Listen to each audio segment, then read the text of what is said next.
Antara uang sekarang dengan emas dan dinar dan dirham dulu itu sedikit terjadi perbedaan. Walaupun begitu tetap wajib zakat pada alat tukar,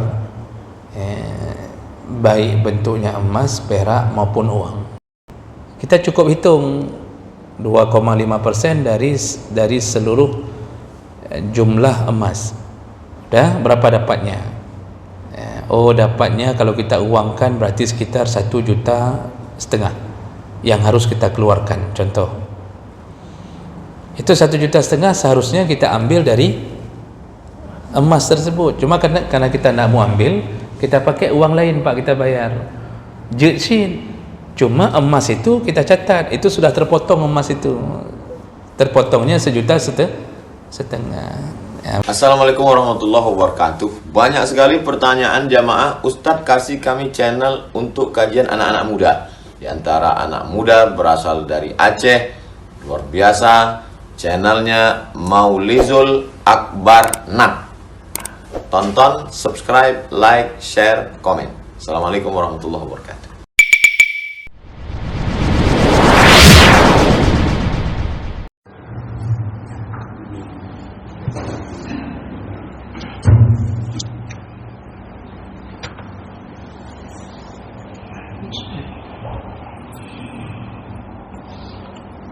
Assalamualaikum warahmatullahi wabarakatuh.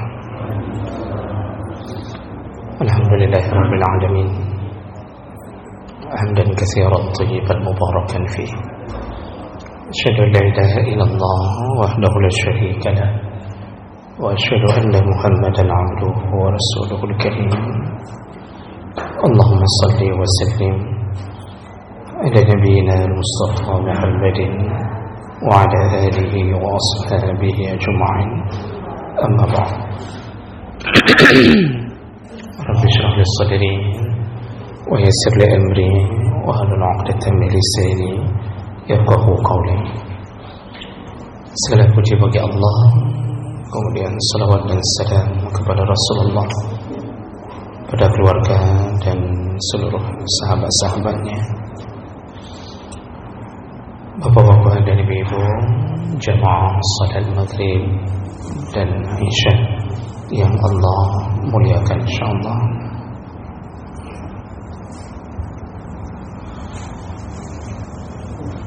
Kita akan sambung kembali pembahasan tentang zakat setelah kita selangi pembahasan tentang kurban. Maka kita kembali kepada judul zakat. Di pertemuan kita yang terakhir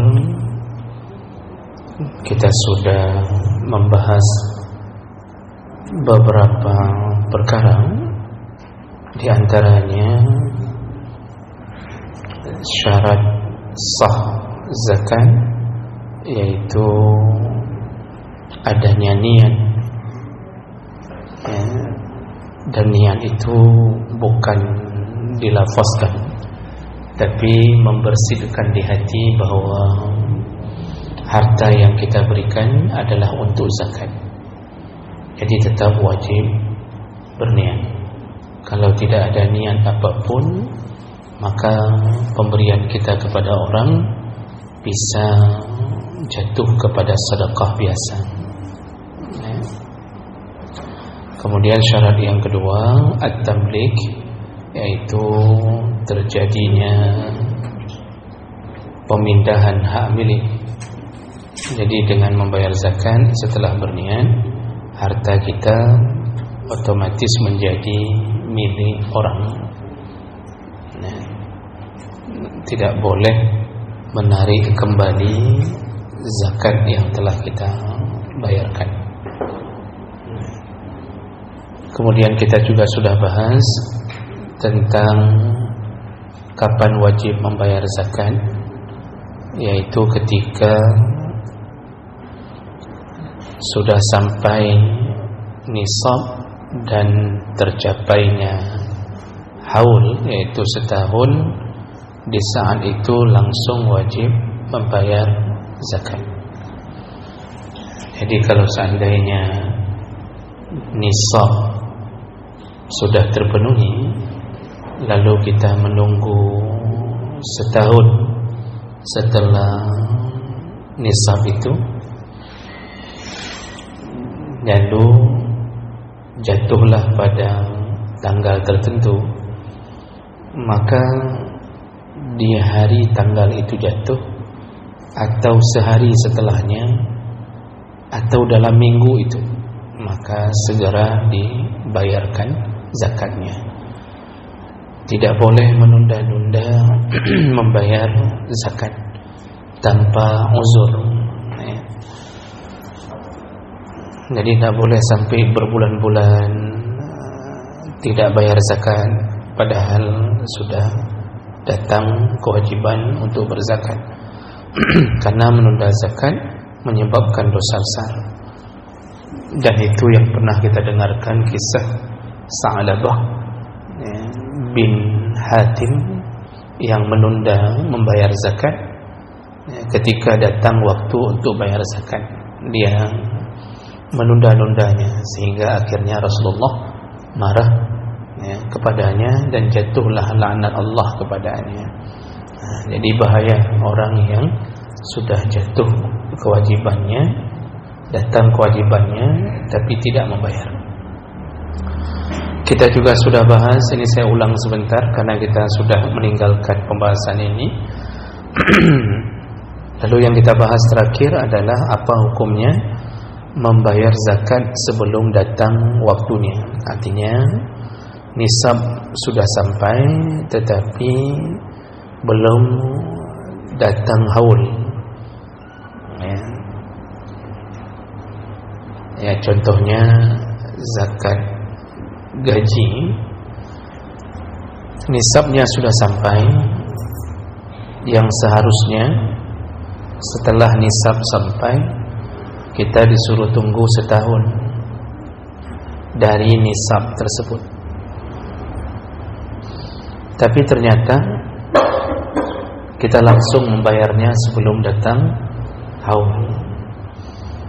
Maka jumhur ulama membolehkan kalau ada sebab. Dibolehkan kalau ada sebab. Dan di antara sebabnya adalah khawatir kalau sudah sampai waktunya nanti takut harta itu hilang, maka dibolehkan untuk mempercepat membayar zakat sebelum waktunya. Hari ini Bapak Ibu itu sudah dilakukan pada PNS. Jadi dipotong uang gaji setiap bulan, dipotong, padahal belum sampai waktu untuk membayar zakat. Jadi karena dia setelah nisab sampai harus menunggu setahun atau haul, ternyata belum sampai waktu sudah ditarik uang untuk membayar zakat. Nah, perkara seperti ini itu masih dibolehkan kalau ada kekhawatiran seandainya kita nanti menundanya, menunggu setahun, takut harta itu hilang atau habis, maka di saat itu boleh mempercepat untuk membayar zakat.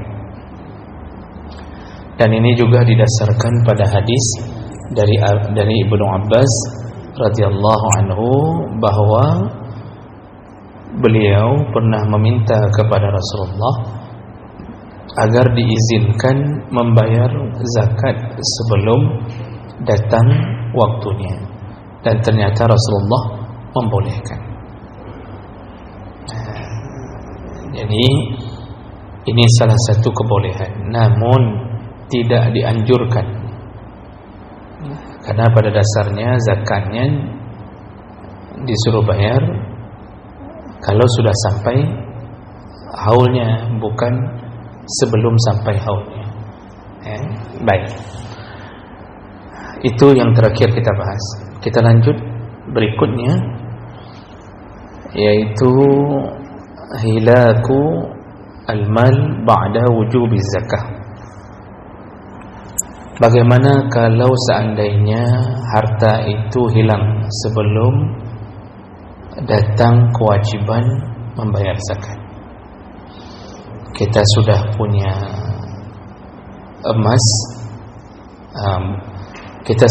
emas, sudah mencapai 85 gram contohnya.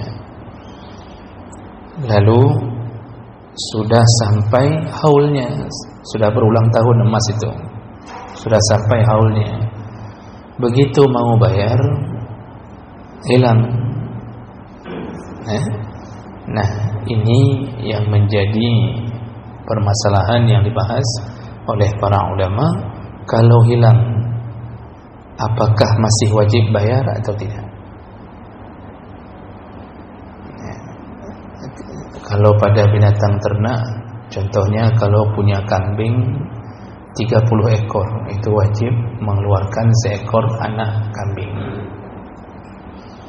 Pas kita mau bayar, ternyata anak-anak kambing kita atau semua kambing tiba-tiba hilang, dicuri. Jadi apakah masih wajib bayar dengan menggantinya dengan kambing lain, atau gugur kewajiban itu? Nah, itu yang dibicarakan. Faqala al-Hanafiyah, menurut mazhab Hanafi, inna halkal mal ba'da wujubi zakah saqatat az-zakah. Jadi menurut mazhab Hanafi, kalau harta yang wajib dizakatkan itu setelah datang waktu kewajibannya, harta itu hilang, maka gugurlah kewajiban membayar zakat. Jadi tidak usah bayar lagi. Itu menurut mazhab Hanafi.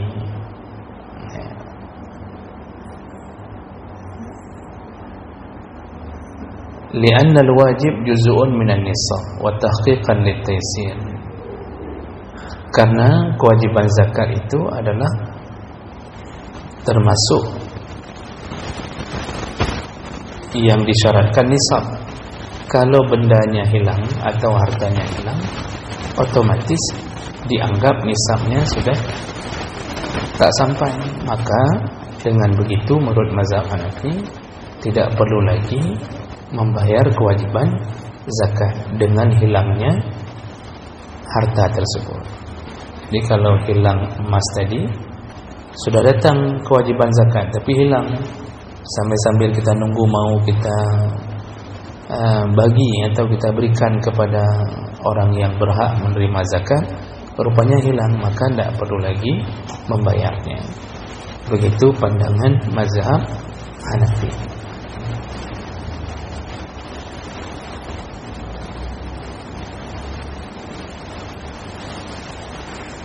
Nah, sedangkan menurut jumhur ulama, yaitu selain mazhab Hanafi, mereka mengatakan bahwa inna halkal mal ba'da wujubi zakah lam tasqut az-zakah. Lam tasqut az-zakah, kalau seandainya harta binasa atau hilang setelah datang kewajiban membayar zakat, maka tidak menggugurkan kewajiban zakat. Jadi menurut jumhur ulama, kalau emas itu hilang atau kambing-kambing kita yang sudah sampai wajib zakatnya hilang, maka tidak gugur kewajiban zakat itu. Wa innama yadhmanuha, tetapi wajib diganti.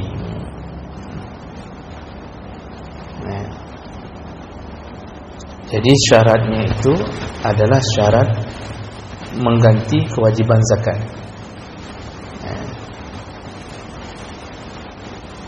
Lianna man taqarrara alaihi alwajib la yabra' anhu bil ajzi 'anil ada.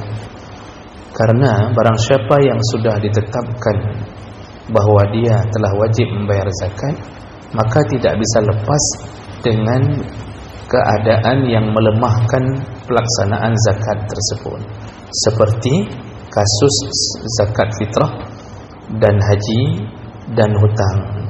Jadi maksudnya Kalau zakat fitrah begitu kan, walaupun malam itu beras kita hilang, tapi karena kita masuk kategori orang yang sudah wajib bayar zakat setelah tenggelamnya matahari di akhir Ramadan, tiba-tiba uang kita hilang atau beras kita hilang, tetap wajib gandong. Begitu juga dengan haji. Haji sudah sampai waktunya, tiba-tiba kita sakit atau lemah atau meninggal, tetap wajib dibadalkan. Begitu juga dengan hutang. Jadi kalau wajib bayar hutang, tiba-tiba uang untuk bayar hutang itu hilang, maka tetap wajib bayar hutang. Jadi hanjit dah pegah bak urang yang memberi hutang kepada kita, saya sebenarnya mau bayar tapi sudah hilang, enggak gugur. Jadi begitu dikiaskan oleh jumhur ulama, enggak gugur. Dengan begitu emas yang sudah hilang itu adalah ujian bagi kita. Tapi karena hilangnya setelah datang kewajiban bayar zakat, sudah sampai nisab, sudah sampai haul, maka tetap wajib ganti. Tetap wajib ganti. Nah, alasan yang lain, jadi alasannya pertama dikiaskan kepada perkara-perkara yang memang wajib ganti. Yang kedua, alasan yang lain kenapa tetap wajib ganti walaupun harta yang sudah datang kewajiban itu hilang atau binasa, karena waz-zakatu haqqun muta'ayyan ala rabbil mal fa in talafa qabla wusulihi ila mustahiqihi lam yabra' minhu bizalik. Karena zakat itu diwajibkan kepada pemilik harta untuk diberikan kepada yang berhak.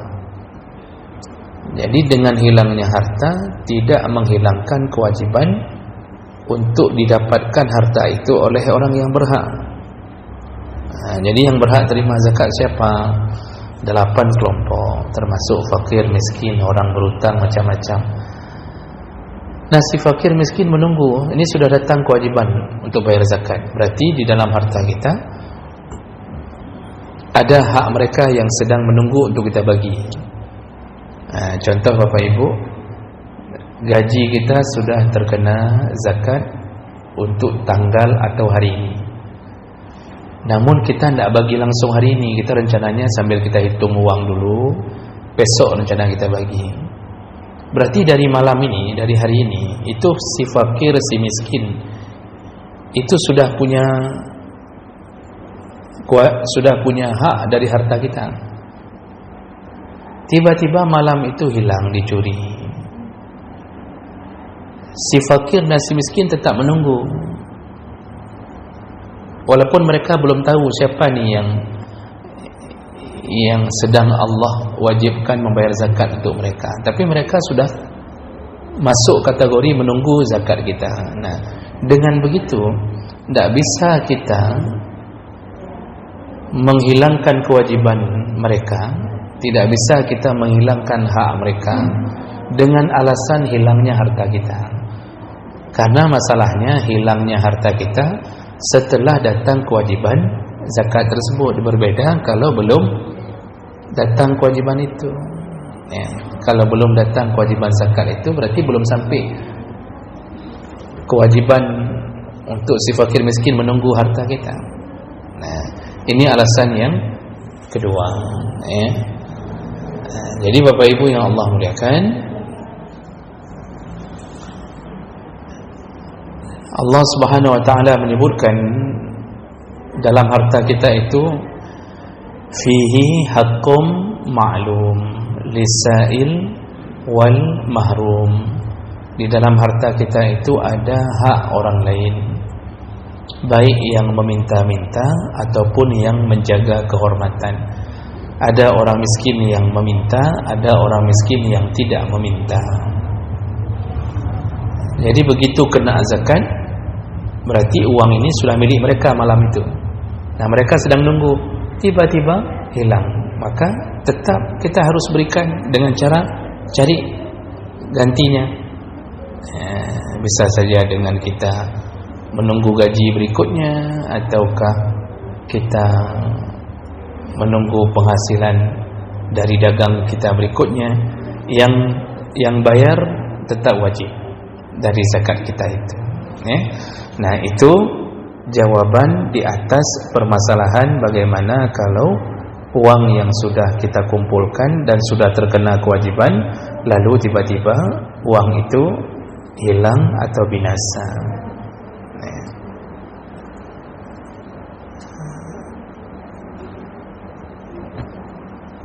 Baik. Berikutnya, itu permasalahan tadi sudah selesai. Permasalahan berikutnya yaitu tentang jenis-jenis harta yang wajib dibayarkan zakatnya. Nah, jadi kita sudah bahas beberapa perkara. Sekarang kita bahas tentang jenis-jenis harta yang wajib dibayar zakatnya. Apa saja yang perlu dibayarkan zakatnya? Jadi ada beberapa kategori harta. Di antaranya an-nuqud, yaitu bentuknya uang atau emas dan perak, ya. Kemudian al-ma'adin war-rikas, barang tambang dan barang temuan. Kemudian wa'arudut tijarah, yaitu hasil dari perdagangan. Waz-zuru' was-simar, pertanian dan perkebunan. Lalu kemudian wal-an'am, juga wajib zakat pada binatang-binatang ternak. Binatang ternaknya adalah al-ibil wal-baqar wal-ghanam, yaitu unta, sapi dan kambing. Nah, ini jenis-jenis yang wajib dizakatkan. Jadi tidak semua pada harta kita diwajibkan zakat. Yang diwajibkan hanya pada harta-harta yang telah disebutkan ini. Kita bahas dulu yang pertama, yaitu zakatun nuqud, yaitu zakat pada uang atau pada emas dan perak atau sejenisnya. Sejenisnya maksudnya uang yang mengganti emas dan perak. Emas dan perak ini dulu di masa Nabi memang langsung dijadikan sebagai alat tukar. Jadi bank yang gebaya untuk belanja yang kemah, itulah perak. Jadi langsung logamnya berbentuk emas, langsung berbentuk perak. Kalau kita hari ini kan tertulis cuma 100.000, tapi harga kertasnya itu tidak senilai uangnya yang tertulis 100.000. Kertasnya mungkin harga kertas itu sekitar 5.000, ditulis 100.000. Berbeda dulu, Pak. Dulu kalau ditulis 1 dinar, berarti itu 1 dinar emas, logamnya betul-betul terbuat dari emas. Ditulis 1 dirham, memang betul-betul terbuat dari perak. Nah, jadi antara uang sekarang dengan emas dan dinar dan dirham dulu itu sedikit terjadi perbedaan. Walaupun begitu, tetap wajib zakat pada alat tukar, baik bentuknya emas, perak maupun uang. Kita lihat pada emas dan perak. Sepakat ahli fiqih, ittafaqal fuqaha, bahwa wajib membayar zakat pada emas dan perak, baik berbentuk lempengan atau tempahan ataupun aniyah. Aniyah itu bejana-bejana, gelas, panci, piring dari emas dan perak. Itu semua nanti terkena zakatnya. Dan itu berdasarkan beberapa dalil, di antaranya yaitu ayat Allah Subhanahu wa taala dalam surat At-Taubah. Allah mengatakan, surat Taubah ayat 34, Allah mengatakan wallazina yaknizuna az-zahaba wal fiddah wa la yunfiqunaha fi sabilillah fabashshirhum bi'azabin alim. Orang-orang yang menyimpan emas dan peraknya dan tidak dibayarkan zakatnya, maka kabarkan kepada mereka, mereka akan dapat azab yang sangat pedih. Ini menunjukkan emas dan perak wajib dizakatkan. Jadi Allah langsung menyebutkan kalimat emas dan perak. Yang menyimpan emas dan perak dan tidak dizakatkan, maka tunggulah azab yang pedih. Dalam hadis riwayat Muslim dari Abu Hurairah radhiyallahu anhu, qala Rasulullah sallallahu alaihi wasallam, Rasulullah berkata, ma min sahibi zahab wala fiddah, kalau ada seseorang yang mempunyai emas dan perak, wala yuaddi haqqaha, lalu dia tidak membayar kewajibannya, yaitu kewajiban zakatnya, illa iza kana yaumul qiyamah, nanti di hari kiamat, sufihat lahu safaih min nar, Allah akan lempangkan, bentangkan lempengan dari api neraka, fa'uhmiya 'alaiha fi nari jahannam fayuqwa biha jabinuhu wa dhahruhu. Allah akan buat lempengan itu menjadi setrika, lalu disetrikalah jidatnya, disetrikalah punggungnya. Jadi dari depan disetrika semua dari jidat, lalu dari belakang punggung disetrika dengan setrika dari api neraka. Kullama baridat, ketika sudah dingin, arti dingin, badan itu sudah hancur, lalu uiddat lahu, diulang kembali siksa itu. Jadi terus-terusan disiksa dengan cara digosok atau disetrika dari setrika api neraka. Fi yaumin kana miqdaruhu 50,000 sanah, sehari engkau dihukum dalam neraka seperti itu, maka hitungannya di dunia sama seperti 50.000 tahun. Hatta yuqda bainal ibad fayara sabilahu imma ilal jannah wa imma ilan nar. Disiksa terus-terusan yang tidak bayar zakat emas dan perak sampai nanti Allah akan memutuskan apakah dia berhak untuk masuk ke dalam surga atau meneruskan siksanya dalam neraka. Hadis riwayat Muslim. Jadi dalam hadis ini langsung disebutkan bahwa emas dan perak menjadi wajib, kalau tidak bayar itu berbahaya.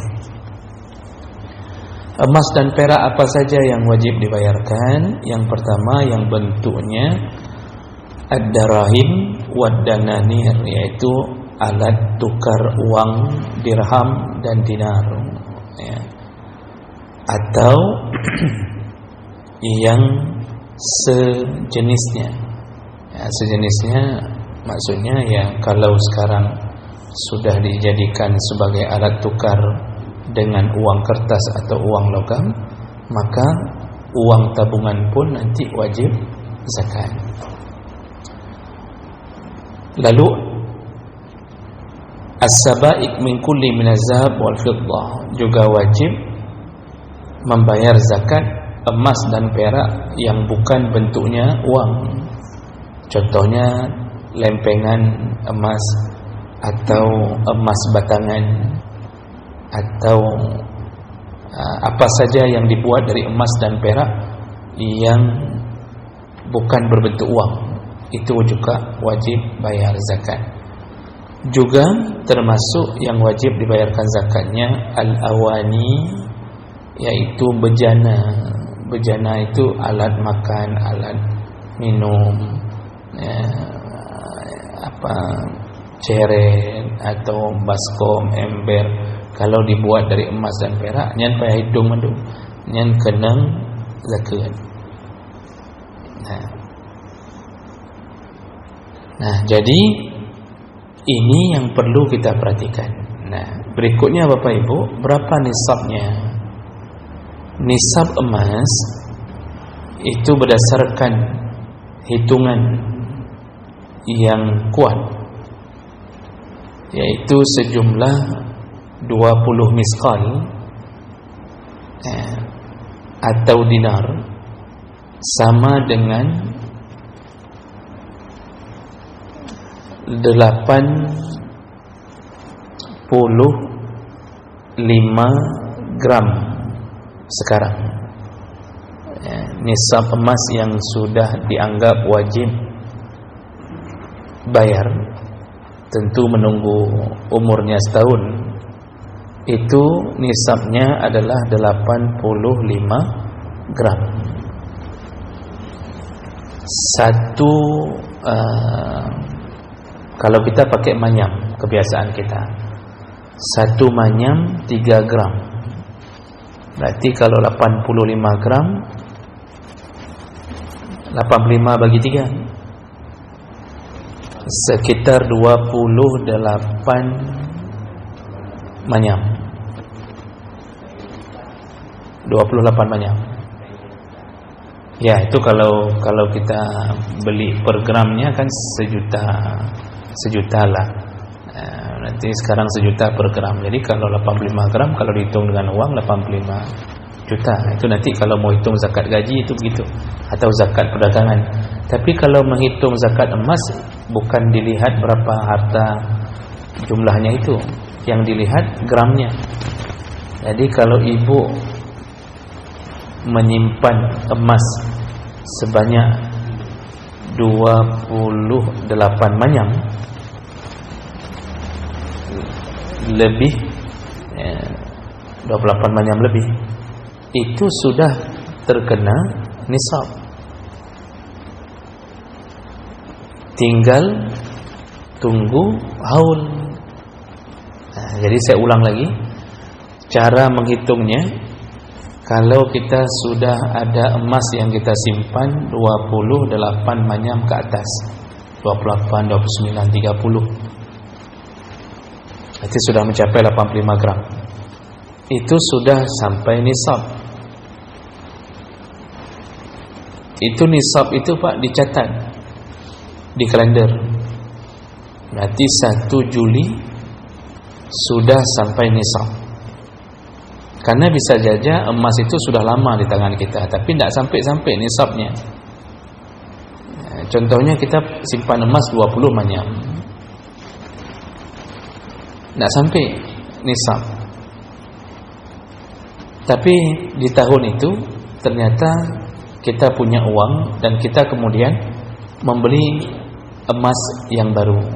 Waktu kita kumpul dengan emas yang lama, sudah mencapai 85 gram atau 28 manyam, sudah sampai nisab.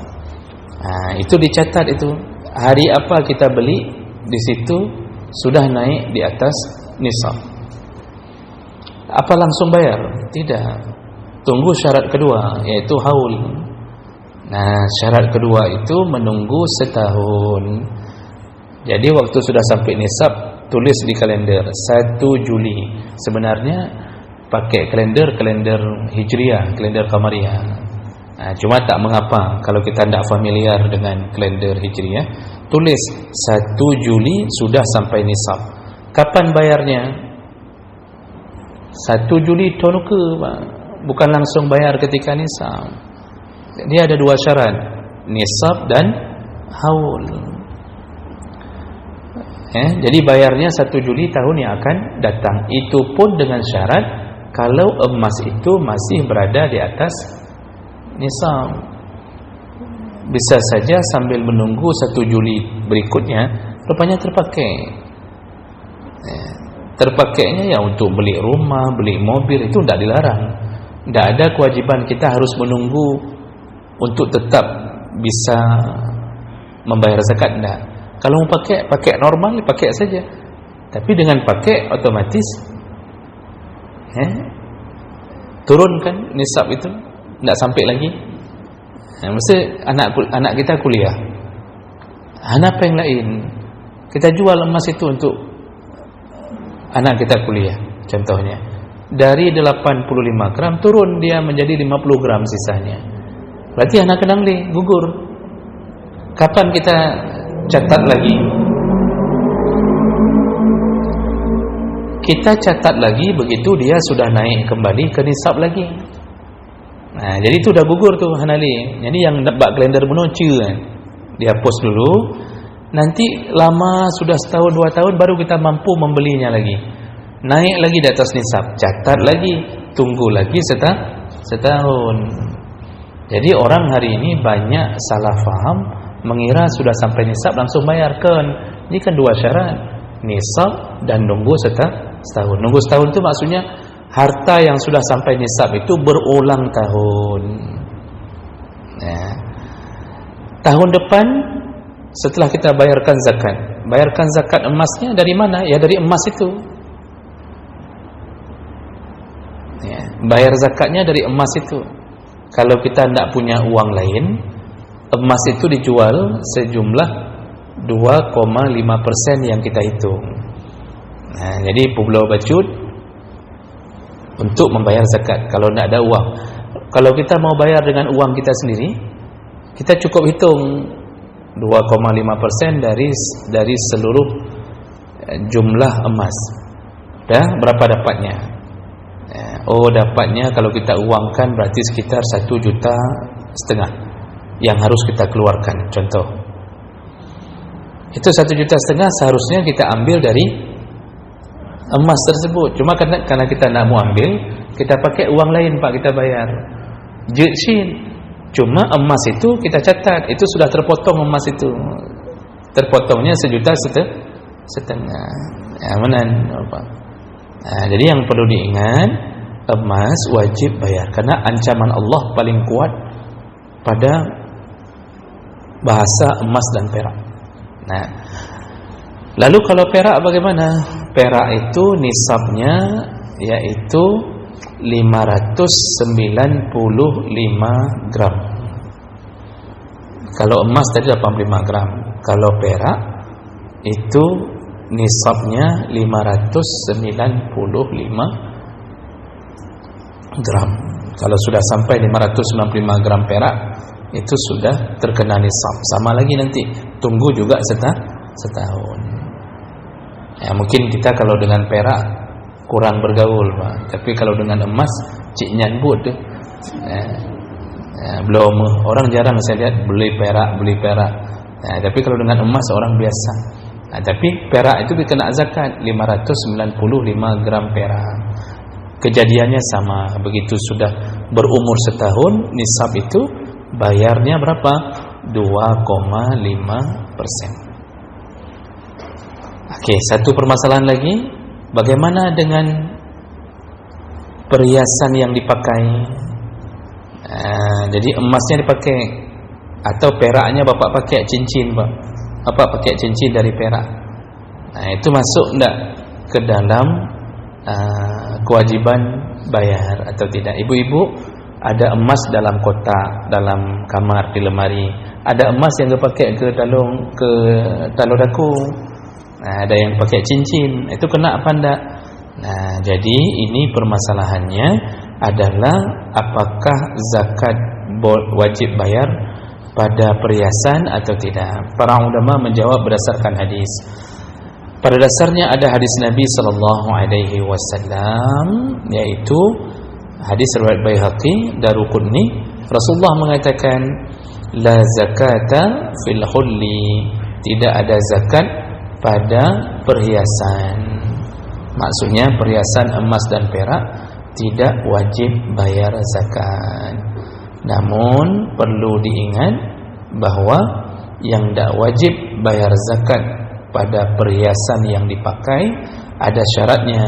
Yang pertama, perhiasan itu memang tidak ada rencana untuk diperjualbelikan. Maksudnya begini, si istri pakai emas dari mahar yang dia terima dari suaminya. Memang hanya rencana apa belum? Tidak ada rencana untuk dijual. Ya, memang untuk pakai betul perhiasan. Nah, itu tidak kena. Ya, tidak kena. Tapi kalau orang punya emas, lalu dia buat jadi kalung, dia pakai dalam niatnya dang-dang di hargamu, sambil nunggu naik harga emas, dia pakai sebentar, Pak. Dia pakainya itu sambil menunggu kapan dia bisa jual, itu kena. Jadi syarat pertamanya dia tidak ada rencana untuk menjual. Maksud tidak ada rencana begini, bisa jadi dia nanti dia jual juga di saat sangat dibutuhkan. Begitu tidak ada uang lain lagi, terpaksa dia jual emas yang di tangannya, terpaksa dia jual. Tapi tidak ada rencana dari awal itu. Nah, itu tidak kena. Tidak kena. Itu syarat pertama. Jadi yang memang dipakai untuk dijual sambil nunggu naik harga, itu tetap kena walaupun dipakai. Nah, dan itu yang banyak sekarang, pakai untuk nunggu kapan mau dijual. Nah, yang kedua syaratnya tidak melebihi uruf atau kebiasaan di tempat tersebut. Orang Aceh kalau pakai emas, yang perempuan Aceh pakai emas, masih dimaklumi kalau sebanyak 20 atau 30 manyam. Jadi mesti bak jaro ke 20 atau 30 manyam, itu masih dimaklumi. Artinya itu boleh, tidak kena zakat. Tapi kalau sudah pakai sampai 50 manyam, Pak, pakai 50 manyam, maka yang tidak kena zakat itu hanya yang dimaklumi. Jadi yang dimaklumi itu ya 20 sampai 30 manyam contohnya. Selebihnya yang 20 manyam lagi itu tetap dihitung zakatnya, disatukan dengan emas yang disimpan. Itu yang dibicarakan tentang perhiasan emas dan perak. Sedangkan kita yang perhiasan rumah, sendok, karena sendok dari emas, nanti ada yang bejana dari perak, itu perhiasan itu tetap kena zakat. Jadi yang dibicarakan hulli itu yang dipakai. Dulu Aisyah radhiyallahu anha itu tidak menyuruh membayar zakat pada anak-anak perempuan saudaranya, yang mereka punya perhiasan di tangannya. Maka Aisyah tidak menyuruh mereka untuk mengeluarkan zakatnya pada emas-emas yang dipakai. Nah, kemudian